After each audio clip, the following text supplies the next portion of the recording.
Hello, November 7th, back out at the range, and today we're going to do something just slightly different here.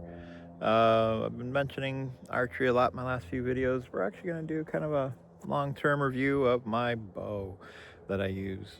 Um, Clearly I got a haircut since my last couple videos. There may be one more that comes out actually before this one where I have the haircut. We'll see. But yeah, we'll go ahead and do a quick review. To be honest, I'd love to review bows going forward, but bows are getting very expensive. Not to mention, the wife might get a little upset if I'm dropping, 5, 6, 7, 8 grand every year on new bows to mess with, even if I do get to return some of them. So goal is eventually, I get decent at videos and make some YouTube, get a little popularity going, and maybe I could get a couple bows sent to me once in a while just to have a look at, see what's going on with them. This channel's not meant to be an archery channel long term. It's kind of meant to be a general purpose channel. But unfortunately, where I live right now, I can only really record decent videos when I'm out at the range. But I do plan to do some traveling to some local scenic sites, maybe. And by local, I mean to Niagara Falls, possibly into New York, into Philadelphia, possibly even north away a little bit in Ontario. But yeah, we will see. So let's get this review kind of rolling here. All right, so this is my Mathews Phase 4 33. I've had it for, I want to say probably 18 months, 19 months. I picked it up in March of 2023. Basically when they were still pretty new. Luckily my local bow shop, the Erie Outdoor Trackers and Outfitters, I think that's the name of them, I'll have the link below, had one of these in there, and at the time it was between this and one of the Bowtech bows at the time. My stepdad a long time ago had a Bowtech. I've always liked Bowtechs.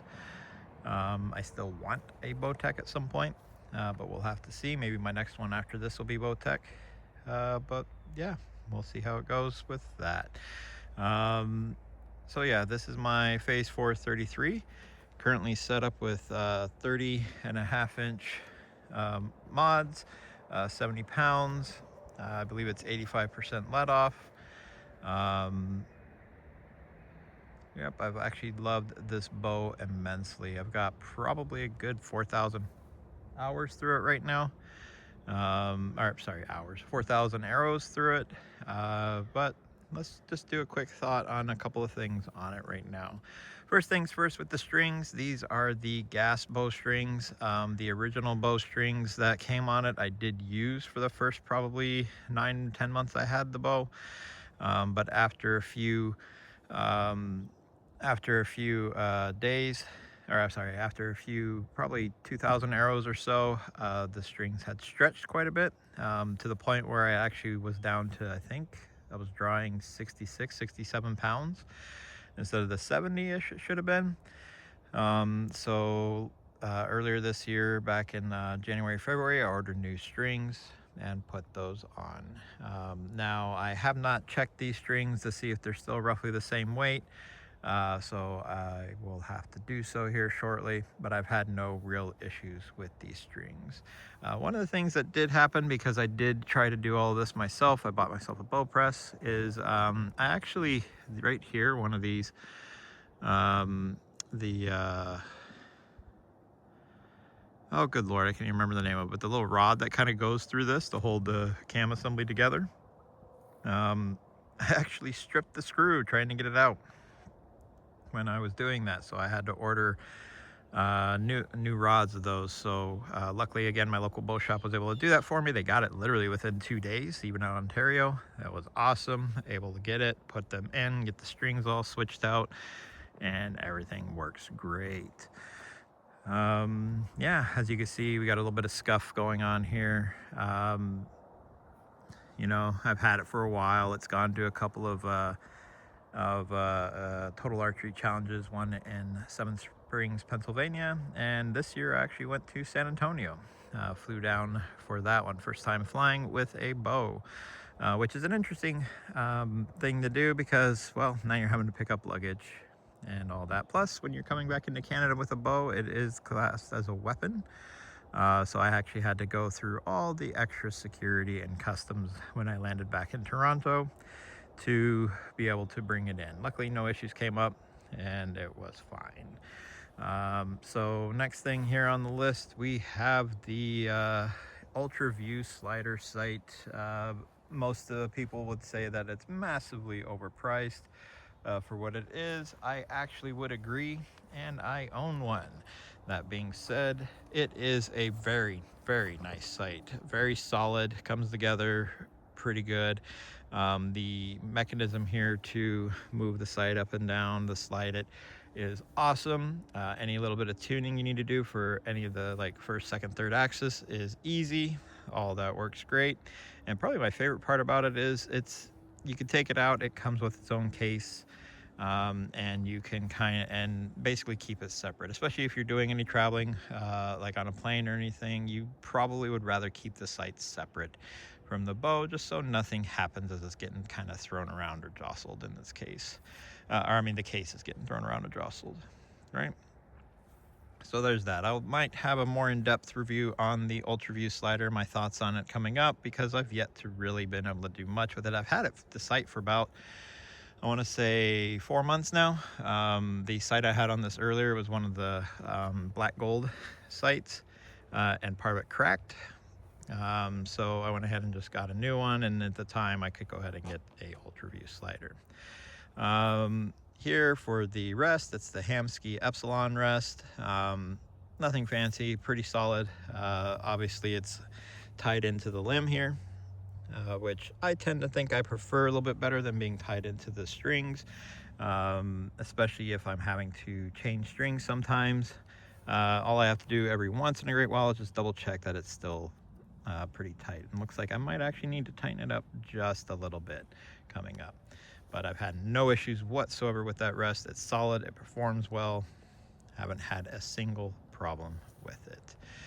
All right, now we come over here, and I do want to take a brief moment to mention the stabilizer here. It's a little strange, but for those of you who have been to any of the Total Archery Challenges in the last year, probably this year especially, you might have seen a booth for this. This is the Mule stabilizer.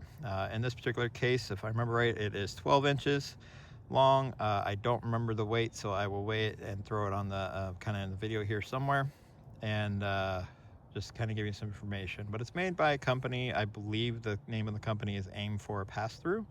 I'll have the link down below in the description, but it is a pretty solid stabilizer. A couple of things here is specifically for these. This here is just kind of meant to be both the weight on the end, as well as you can use it and kind of hold it as a carry.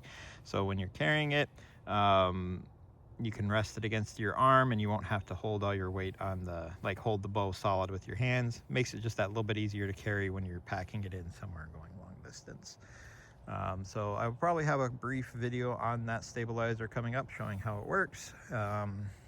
And then we'll see. One additional thing here is I've actually replaced the grip twice now. The original grip that comes with the bow I do not like. It just never feels comfortable in the hand. So when I first got it, I did get the Mathews specific little like plastic pieces that go on the side. I don't remember the name of it right off. Again, I'll throw it here in the video when I find it and do the editing. But that worked pretty well. And then I came across these Total Peep grips, specifically for Mathews. And one of the things I've found so far with these, just to give them a try, is it kind of forces my hand into the exact proper position it should be on here. Even with no grip on it and just having the little side plates, it always felt like my hand was never quite where it should be. It would shift a little bit. I couldn't quite get it comfortable. This particular grip has been perfectly solid and put my hand exactly where it needs to be every single time. So yeah, I will put that information as well down in the description.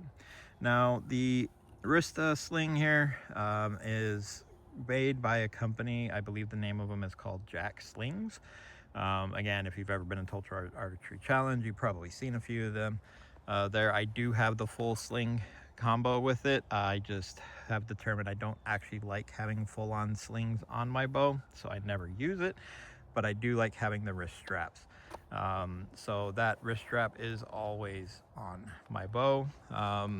Just helps that little bit more comfort too in shooting, to know that if I'm holding it correctly but I have my hands a little too loose, I'm not going to drop the bow on the ground and possibly break it. All right, so that's this bow here. Again, I've had no real issues with it at all that I haven't inflicted on myself. It's just solid. It feels good, shoots good. This bow will outshoot me for years to come.